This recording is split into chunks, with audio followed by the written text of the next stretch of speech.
Совет на Европа денеска пресече. Во Македонија не се врши дискриминација врз бугарското малцинство.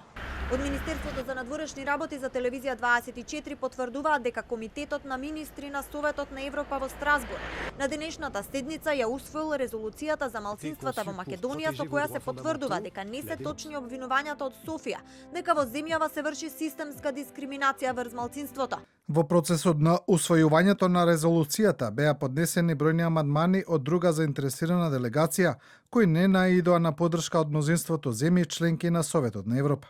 Помеѓу останатото, аргументацијата на високо мнозинството представници е дека ваквите процеси не треба да бидат прекумерно политизирани и билатерализирани, туку истите треба да се засноваат на духот и принципите на меѓународното право и стандарди, како и објективните наводи на независните експерти кои рефлектираат на реалната состојба.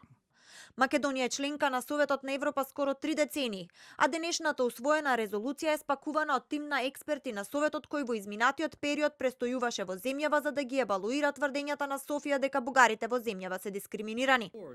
А поранешниот евроамбасадор во земјава Ерван Фоере денеска за телевизија 24 изјави дека до Центарот за европски политички студии, еден од највлијателните think tankoви во Брисел, каде Фоере членува, од непозната имейл адреса пристигнале обвинување дека Фоере е виновен за говор на омраза кон Бугарија и дека сето тоа е под палката на македонските власти. Обвинет за говор на омраза на последното интервју дадено за телевизија 24 и сите останати негови изјави за односите помеѓу Скопје и Софија, Фоере вели.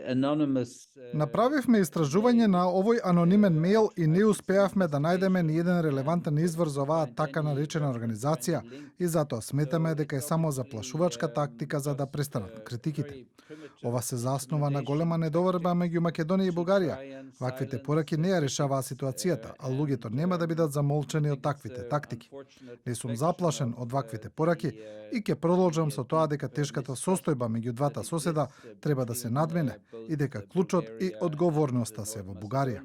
Фоере минатата недела во интервју за телевизија 24 кажа дека Европскиот парламент треба да го санкционира бугарскиот европратеник Џамбаски, а македонските власти да му забранат влез на 4 февруари. Анонимниот мејл од така наречената организација Мониторинг на меѓународен говор на омраза е испратен пред само 2 дена во Брисел, а на истиот не може да се одговори.